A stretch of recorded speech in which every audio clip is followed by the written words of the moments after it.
The milestone is an Android experience phone or Google experience phone, which doesn't have the blur service on it at this stage, so that's why. Second question was product roadmap. It's we're re-entering the market here in Singapore, so certainly I have expectations that we'll have multiple releases during the year with our partner Singtel, building up on this particular release. We haven't formalised any of the later releases yet. We'll see how the initial portfolio, initial product rolls out, and we'll make some further decisions. But I think it's safe to say that we will be releasing more product into the Singapore marketplace this year. And Windows Mobile. Okay, Windows Mobile. There's our CEO Sanjay, or co-CEO Sanjay Jha, has presented this many times in the past. That we do have a strategy of having multiple platforms. We do have multiple platforms at the moment. We have our own internal platform plus these Android-based phones, and obviously a services layer of Motorola. Windows Mobile is still one of the considerations that Sanjay has for the organisation, and at this stage we have no plans of releasing anything obviously here today, but at this stage that is still under consideration for the organisation.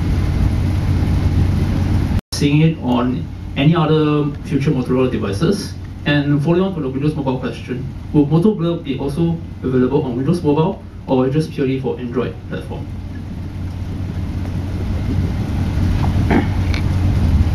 Absolutely. The first part of the question is we expect to have at least half our roadmap this year to have Moto Blur associated. So you'll see a number of different products being released with Moto Blur.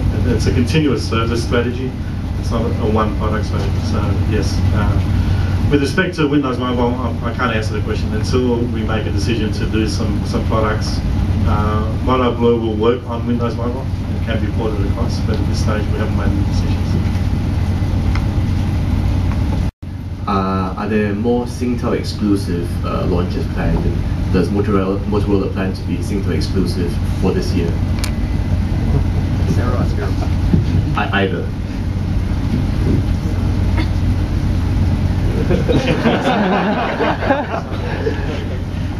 Yeah, we tend not to talk about future releases. I think we have a strong relationship with Singtel. This particular marriage, we do call it a marriage between the two organisations, works well for both of us. And beyond that, I don't want to speculate too much on what either organisation is going to do going forward.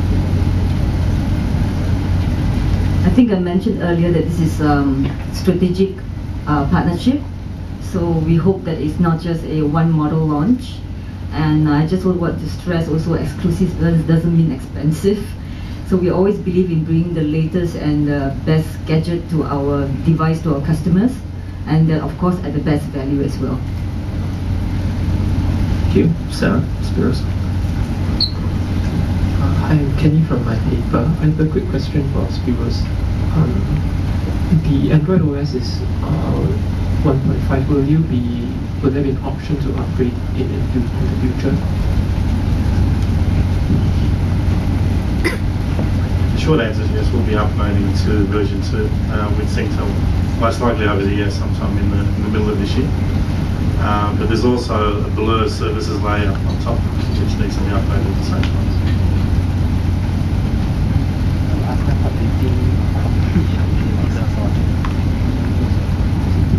Louis Ong from Chao Tao. This question for Spiro. What is your expectation for this phone, the sales? Any can you share with us? 谢谢你. Yeah, unfortunately, it's our policy. We don't share any of those kind of numbers. So no, I can't share with you. But we do expect that the phone will do very well in the Singapore market. The Singapore consumer is very discerning. They're very sophisticated, and as we do, they're very social. So we expect that it'll be a great product for both us and Singapore. Sorry, follow up. What is perform very well, and what's the definition? How many handsets you expect to sell? Yeah, we don't comment on volumes and numbers that we expect. So. Well, we cannot comment on the numbers, but we do expect response to this phone to be positive, For one thing, this is an exclusive model. So if you take a look at phones which are exclusively launched by Singtel, we focus our resources on phones which are exclusive. And the way we package this phone, if you look at the press releases, the price point is very attractive. The form factor is there. The features are good.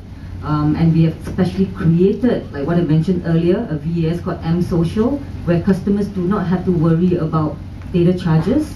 I think if we look at the unlimited data access within the Moto Blur service platform, that is a very attractive value proposition.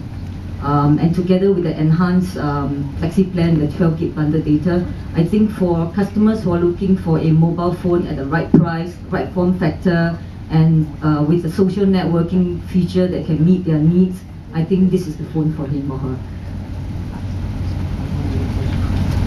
Any more questions? Oh, okay. Hi, Sean from D3 Magazine. This question is for Spiro. Motorola used to have a very good line of fashion phones and music phones, even camera phones. The ZN5 wasn't too bad.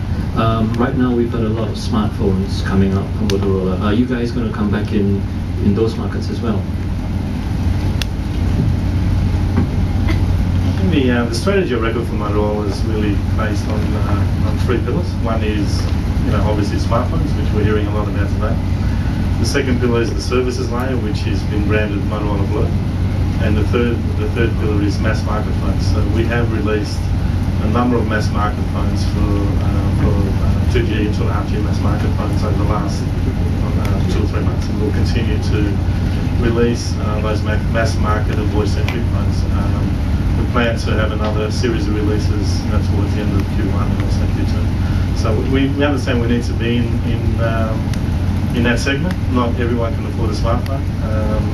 We have some very large markets in India, Middle East, Africa, Vietnam, even within Southeast Asia that we need to address with different types of products, and we continue to release products in those segments. Hello. Hi, I'm Joan from The Edge. Did you consider any other telco other than Singtel?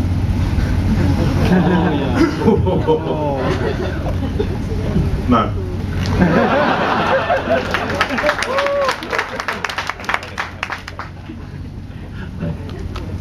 Hi, Sherwin from the Straits Times. This is back to the Droid question. Singtel talked about wanting to introduce new products for consumers. So the Droid's on everybody's mind because it's a newer version. So why not roll them out together instead of making people wait? And how long will people have to wait?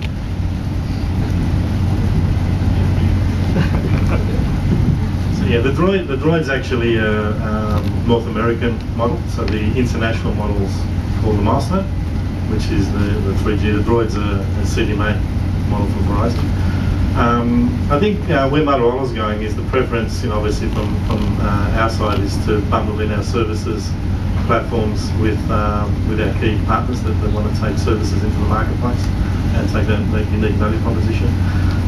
With respect to Droid or Milestone, we'll continue to talk to Singtel and we'll see if there's an opportunity there. Exciting days ahead. Anybody else?